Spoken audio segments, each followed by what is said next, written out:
Olá, estamos de volta ao Brasil 200. Pessoal, eu sei que a internet é uma atração incrível, está o mundo todo ali, né? E que a nova geração, e nós também aqui, né? A gente às vezes esquece o livro e fica só na internet. Agora, olha, vou dar uma dica para vocês.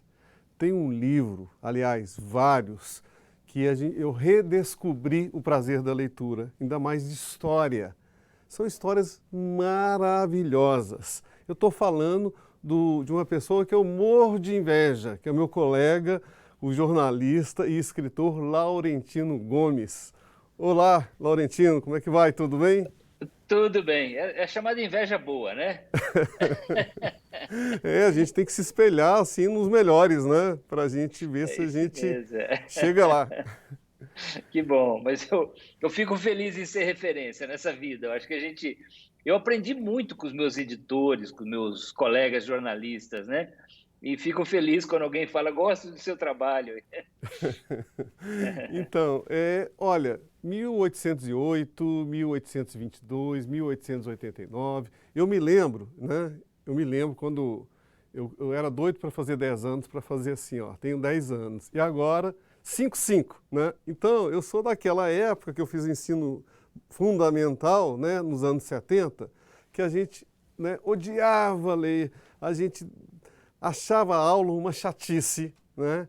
E hoje é diferente, porque essa moçada toda aí tem acesso. Imagina você contar a história vendo imagens, filmes, é um outro mundo, né?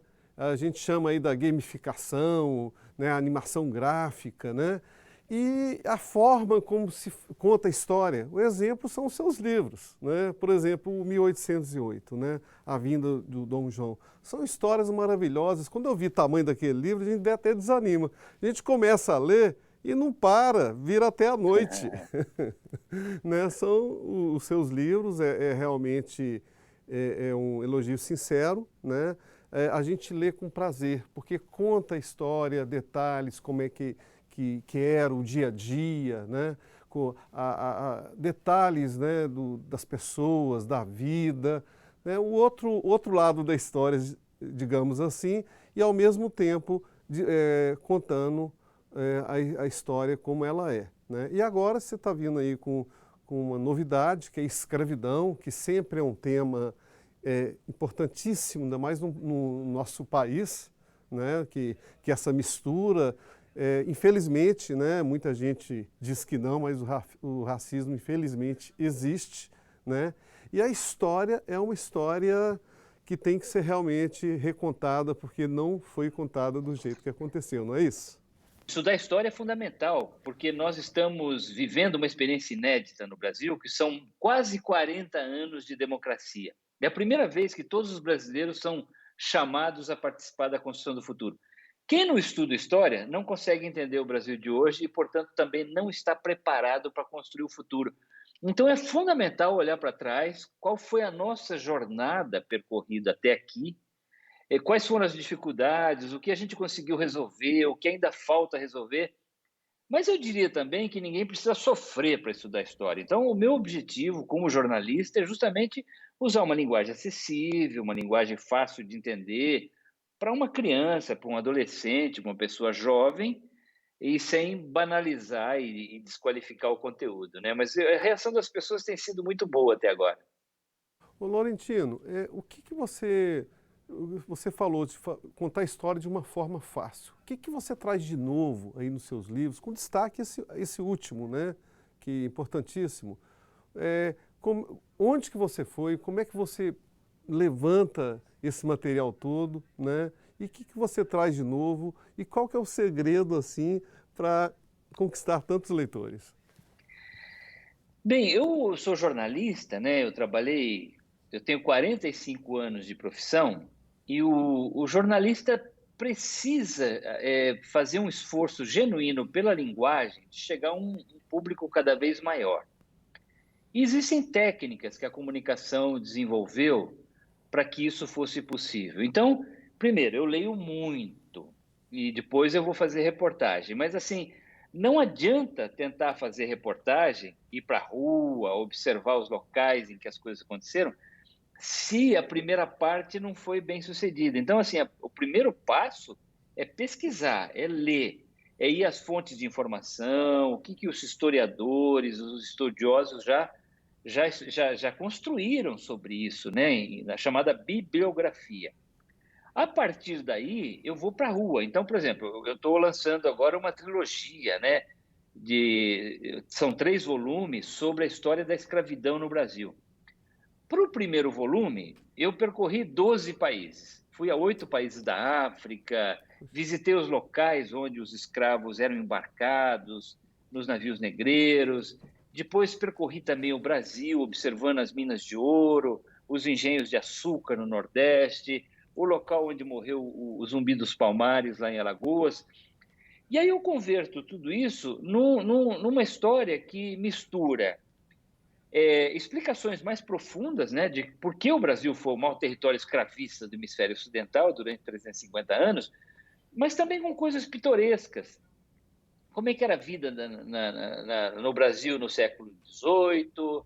Viajar era muito difícil. O Conde dos Arcos, que era governador de Goiás, quando foi nomeado governador da Bahia, demorou 6 meses para ir de um lugar para o outro, uma viagem que Isso hoje você mesmo. faz em 2 horas de avião. Então, eu vou fazendo essas É. comparações para que a pessoa consiga se situar, né? Que Brasil era esse? Ermo, repleto de aventureiros. Minas Gerais virou uma serra pelada no começo do século XVIII. As pessoas morriam na rua, à luz do dia, tinha assassinato. Houve 2 epidemias de fome, porque não tinha alimento, não tinha comida para todo mundo. Os preços explodiram e chegou assim uma onda africana, milhares e milhares de homens e mulheres escravizados chegaram para explorar ouro e diamante no Brasil. Então, acho que quando você mostra isso, as pessoas se surpreendem, né? Primeiro, com a importância da história do Brasil e como ela é interessante de ser estudada, porque ela ajuda a nos explicar hoje. 3 volumes é muita coisa, mas também é muita história, né? Obviamente, quando a gente vai escrever, né, a gente se surpreende com coisas que a gente se depara que a gente nunca imaginou, né?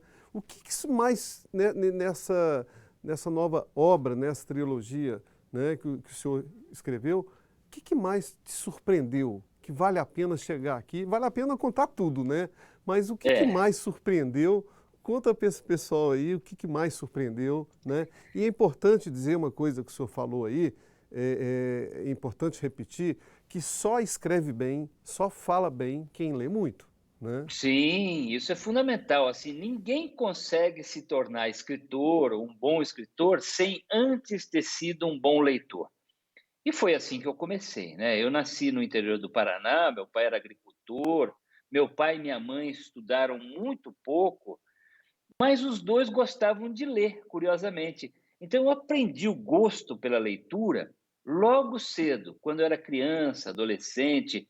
Eu acho que esse tipo de coisa a gente aprende principalmente dentro de casa, né? A escola ajuda, mas o hábito da leitura, o importante é que ele venha de dentro de casa da família.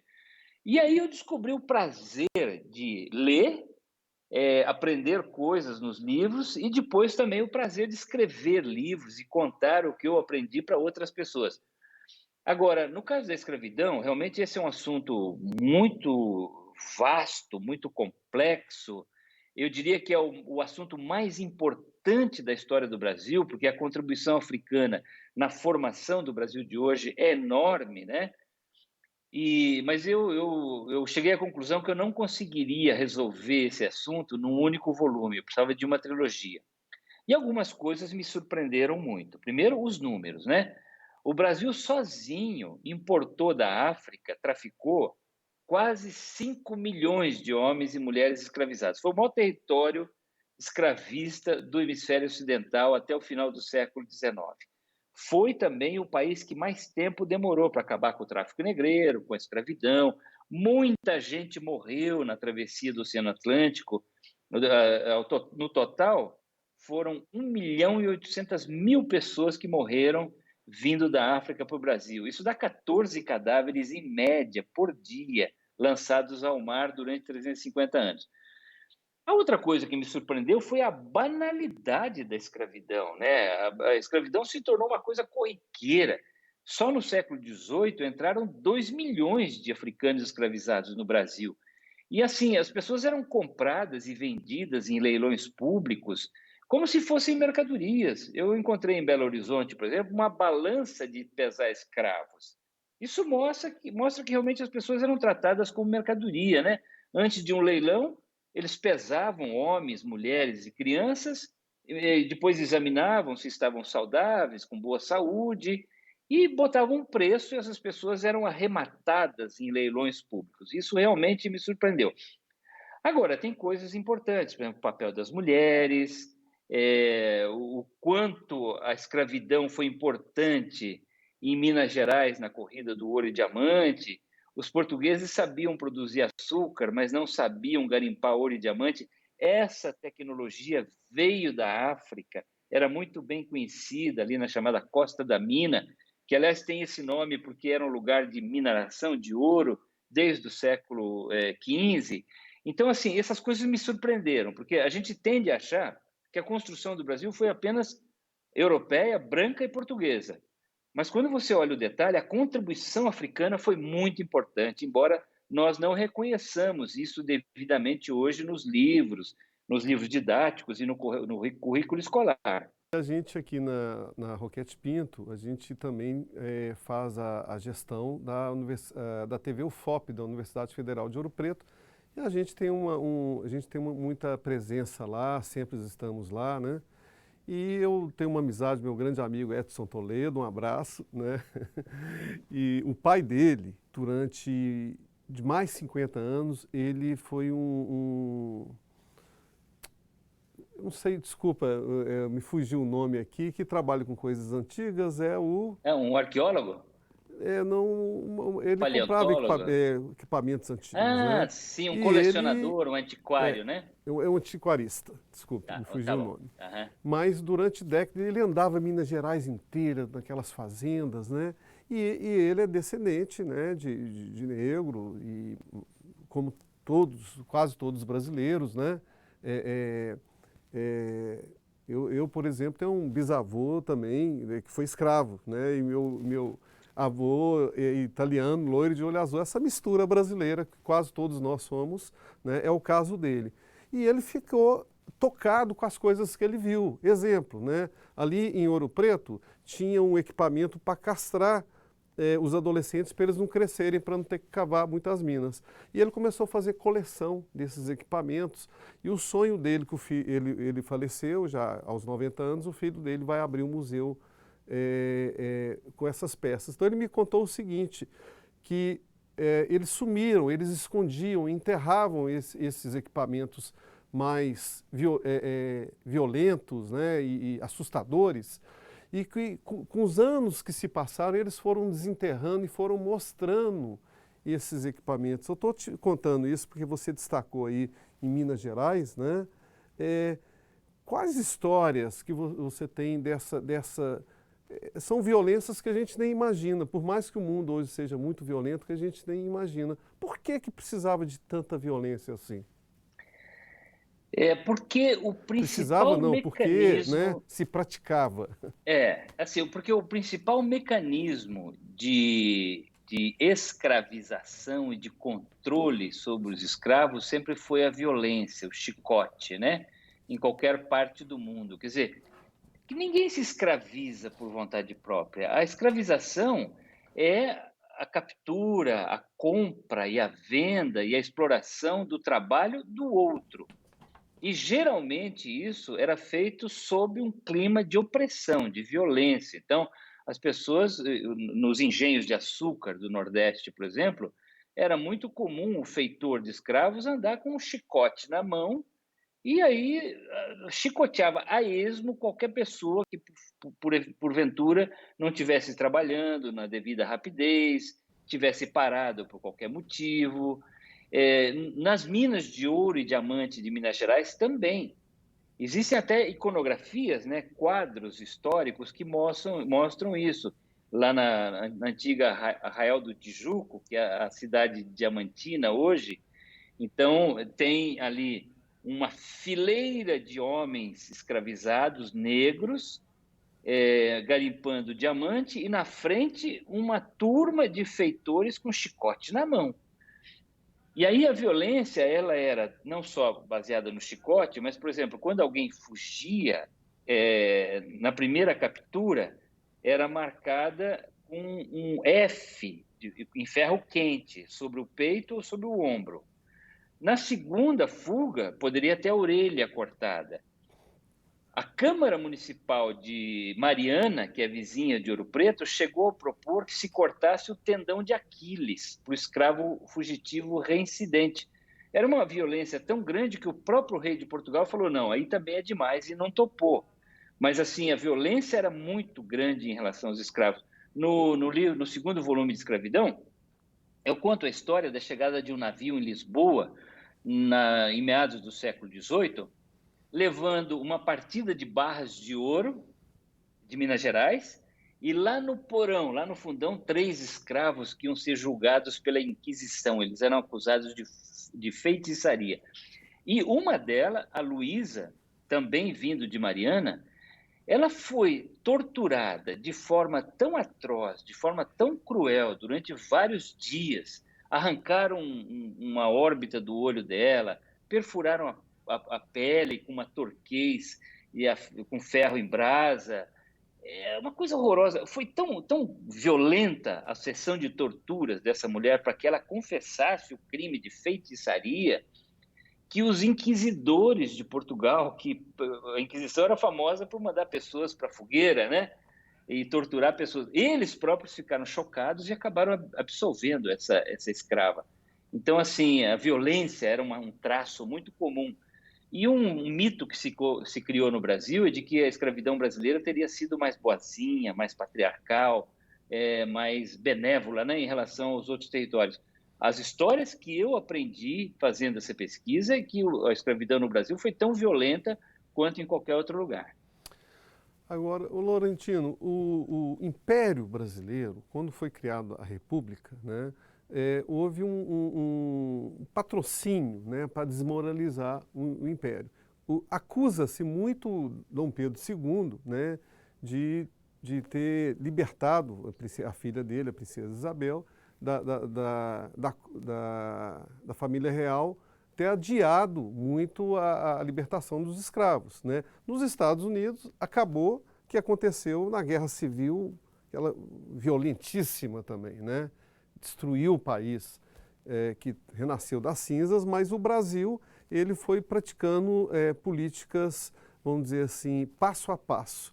Por que isso aconteceu? Ele que era a favor da libertação dos escravos, por que Pedro II não os libertou antes?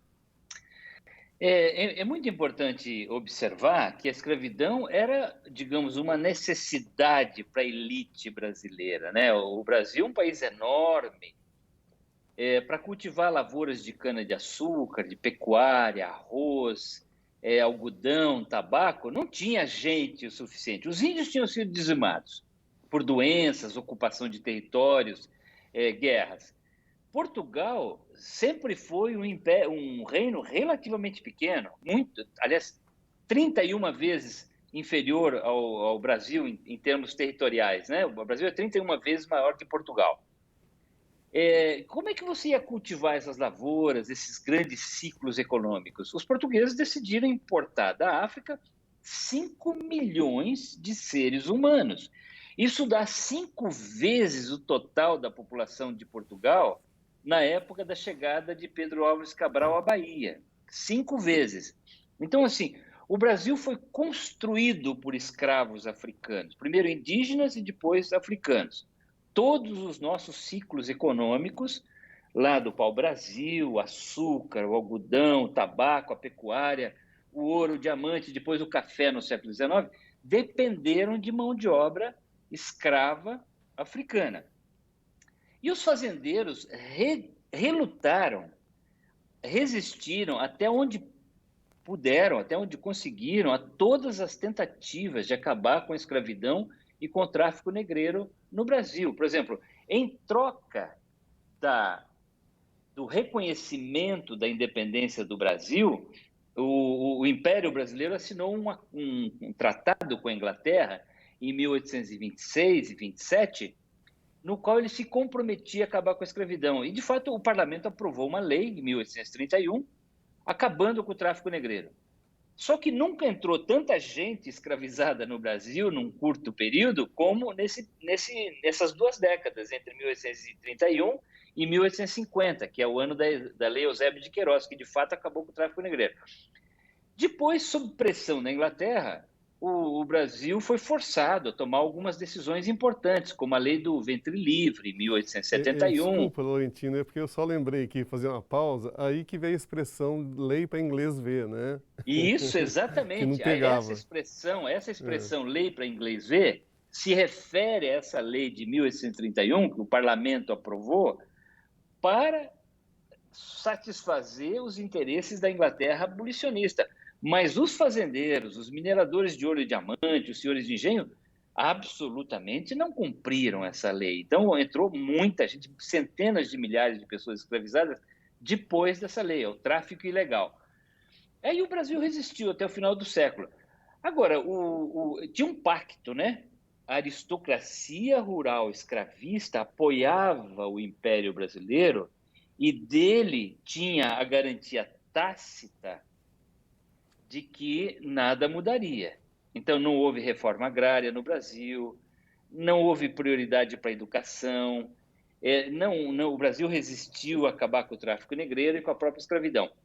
O que não significa que a família imperial não fosse abolicionista. O Dom Pedro II era sim, ele achava que o Brasil não podia chegar ao final do século XIX com escravidão. A princesa Isabel, o Conde D, os filhos da princesa Isabel, inclusive, chegaram a imprimir um jornalzinho abolicionista no museu, no Palácio Imperial de Petrópolis.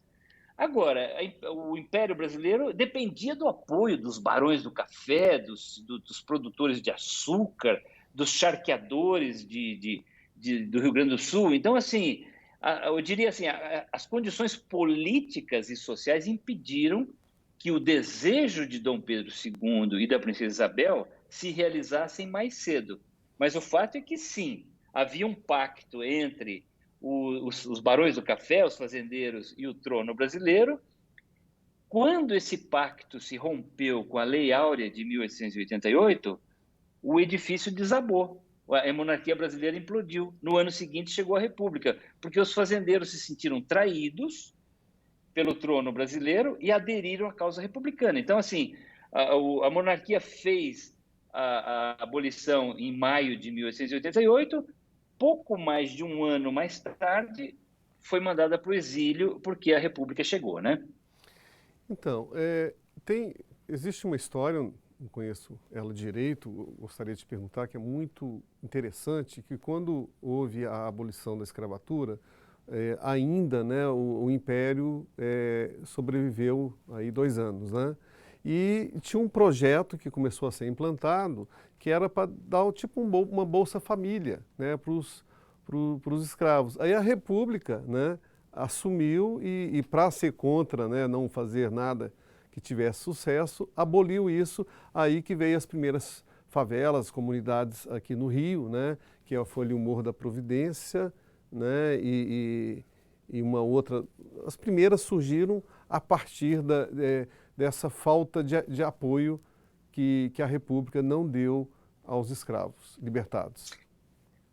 Sim, havia gente importante no final do Segundo Reinado que defendia uma segunda abolição, né? O Joaquim Nabuco, grande abolicionista pernambucano, antes dele o baiano Luiz Gama, que morreu em 1882, um outro baiano, André Rebouças, e um fluminense, nascido no interior do Rio de Janeiro, José do Patrocínio. Eles diziam o seguinte, que não bastava o Brasil parar de comprar e vender gente com a Lei Áurea de 1888, era preciso também fazer uma segunda abolição, dando terra, trabalho, moradia, saúde, educação para os ex-escravos e seus familiares, os seus descendentes. Isso o Brasil jamais fez. Então, um caso bem interessante é o do André Rebouças, que era amigo da princesa Isabel e do Conde D, marido da princesa Isabel.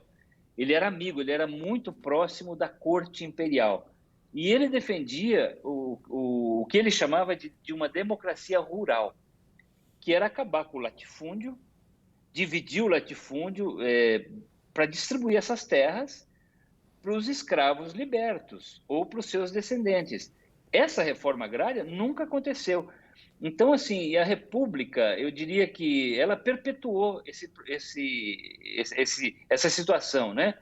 A República teve ali um momento de grande instabilidade, de muita revolução, muita confusão no governo Deodoro da Fonseca e Floriano Peixoto. Morreram cerca de 30 mil pessoas para que a República se consolidasse, mas logo em seguida vem a chamada República dos Fazendeiros, também conhecida como política do café com leite, né?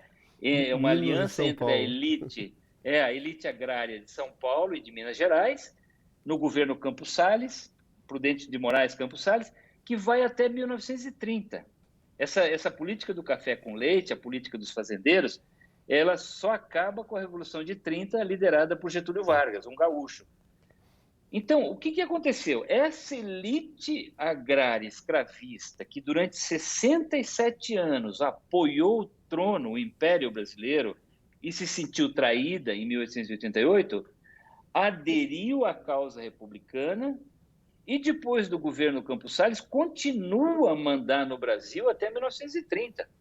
Então, é muito interessante isso, quer dizer, é um projeto de Brasil conservador, não mexe em nada, não alfabetiza as pessoas, não distribui terra, não distribui riquezas, mantém a estrutura social vigente em favor do benefício de um grupo relativamente reduzido.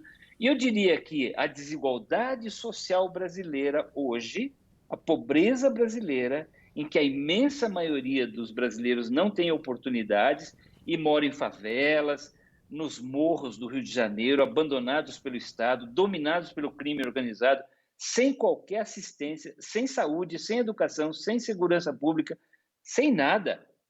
É a herança dessa época. O Brasil não enfrentou o desafio de incorporar os escravos e seus descendentes na sociedade brasileira como cidadãos de pleno direito. Eles continuaram sendo cidadãos de segunda classe e ainda são tratados assim. É isso que a gente chama de racismo estrutural, né? A ideia de que o negro é inferior e não merece as mesmas oportunidades.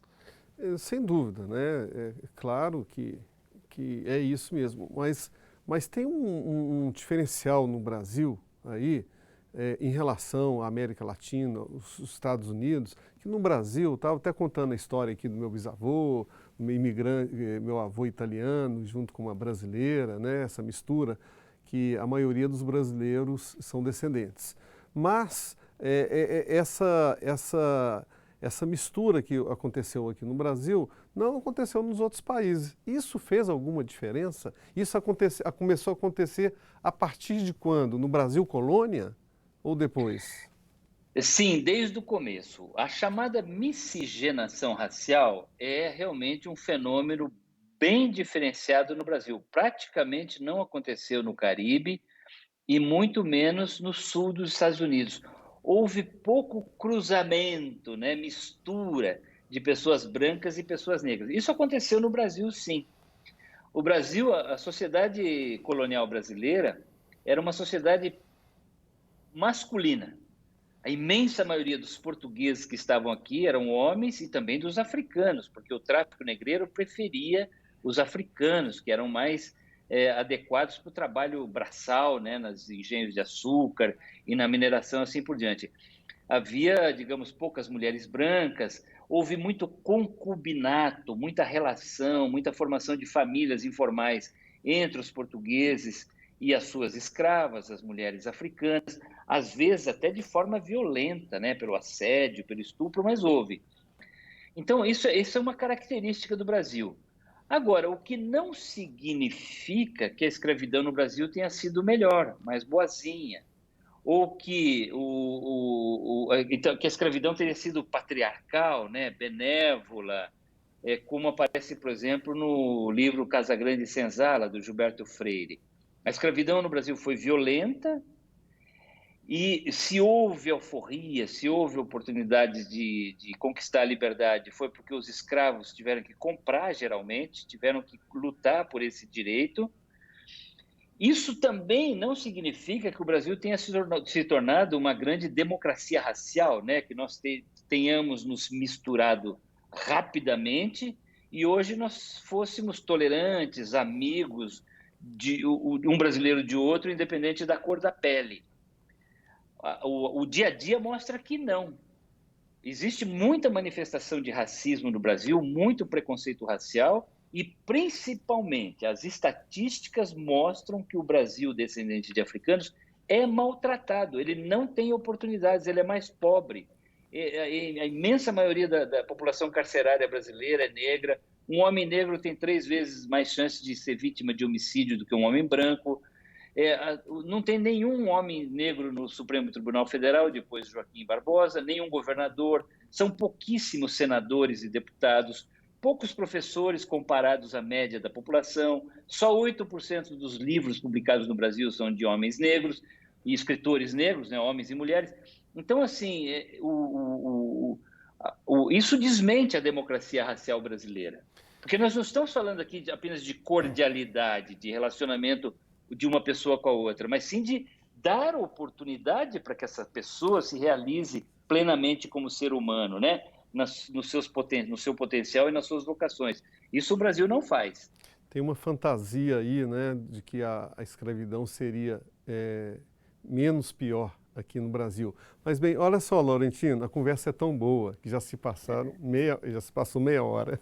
Então vou fazer uma última pergunta, porque o tempo aqui voa, né? A gente nem sente, né? De tanto assunto que tem, tão importante que é esse tema, ainda mais para falar para os estudantes, para essa nova moçada aí. A gente tem que sempre lembrar a história, né? Agora, esse programa aqui, ele tem a intenção de conversar com professores, escritores, né, e personagens da história. Você também foi um personagem da história, porque nas últimas décadas foi um excelente jornalista, trabalhou como editor, repórter, né, nos maiores órgãos, revistas do país, né? Diante de toda essa pesquisa que você fez, foi em vários países, quilombolas, né? Vivenciou as últimas décadas viajando o Brasil inteiro, isso que você estava falando aí, né? Ou seja, existe a diferença ainda no Brasil, existe o racismo. Se a gente for ver os números econômicos, né? Os mais pobres, os menos alfabetizados, são realmente os negros ou os descendentes, né? O que mudou com isso? Né? O que falta? As cotas melhoram? Né? Na sua opinião, na sua visão, né? O que falta ainda para mudar de vez esse quadro triste no Brasil? Isso é uma grande dívida histórica que foi se acumulando ao longo do tempo, né? São oportunidades que o Brasil perdeu de se modernizar, de se reformar lá atrás, na época da independência, no primeiro, no segundo reinado, na República. O Brasil foi empurrando com a barriga os seus problemas e eles se acumularam. Hoje eles são enormes. Claro, a gente tem ainda problemas que dificultam muito a nossa jornada em direção ao futuro, né? Como, por exemplo, a desigualdade racial, a falta de investimento em educação, em ciência, tecnologia. O Estado brasileiro é muito ineficiente, é muito difícil pactuar o nosso caminho em direção ao futuro. Mas eu diria o seguinte: nós não podemos perder a esperança, nós não podemos deixar de acreditar e sonhar que o Brasil pode ser melhor do que já foi e do que é hoje. Porque existem algumas novidades importantes em andamento. O Brasil é uma democracia há quase 40 anos. Nunca se discutiu tanto a índole, a identidade e os problemas brasileiros. A discussão está o tempo todo, está no nosso programa aqui agora, está nas redes sociais, está na imprensa, está nas escolas, nas famílias, nas empresas, em todo lugar. Nunca se discutiu o Brasil. Então, eu diria assim, embora os problemas sejam grandes, eu percebo que as pessoas querem um Brasil melhor, querem um Brasil mais justo, um Brasil em que todas as pessoas tenham oportunidades, em que tenha menos preconceito, menos racismo, um Brasil que seja mais eficiente, que cresça, seja... Então, assim, se numa democracia nós somos responsáveis pela construção do Brasil e nós sonhamos com um Brasil melhor, está nas nossas mãos fazer isso, depositando voto na urna de forma consciente. A gente não pode eleger político corrupto, não pode eleger político racista, não pode eleger gente que perpetue essa situação. Então, acho que assim, se a gente observar o Brasil, essa mudança de que finalmente nós temos a oportunidade de, num ambiente de democracia, construir o futuro do Brasil, isso está em nossas mãos. O que nos cabe fazer? Estudar, refletir sobre os nossos problemas. Então é importante estudar sobre a escravidão, é importante entender o racismo, é importante entender de onde vem tanta desigualdade social no Brasil, porque isso vai levar a uma nova consciência e a uma nova capacidade de fazer escolhas boas no futuro que levem à solução dos nossos problemas. Laurentino, para terminar, mostra o livro aí para gente. Esse é o segundo volume. O primeiro ele tinha capa preta e aqui vermelho, agora inverti. Então esse é capa fundo vermelho e preta. E o terceiro vai ser branco com letra preta. Então ele acabou de chegar na livraria, é um livro de 31 capítulos, 512 páginas, mas eu diria que ele é bom de ler. Uma leitora outro dia me deu uma definição curiosa, ela falou, é um livro bom de ler e difícil de engolir, porque o assunto é doloroso, né? É difícil. Mas eu gostei dessa definição. E parabéns, muito obrigado pela sua participação, né? E vou te convidar mais vezes para falar não só sobre esse assunto, sobre outros, porque esse assunto a gente tem que estar falando sempre, né? Debatendo sempre, como você falou, que além de excelente jornalista e escritor, eu votaria também em você, viu? Gostei né? Mas muito obrigado, viu? Valeu, obrigado pela participação. Estou à disposição, viu? Vamos continuar conversando. Vamos, um grande abraço, grande abraço. Obrigado. Obrigado, tchau.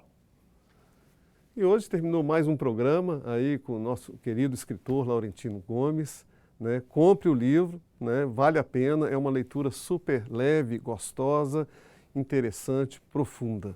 Tá? Obrigado pela participação e até a próxima.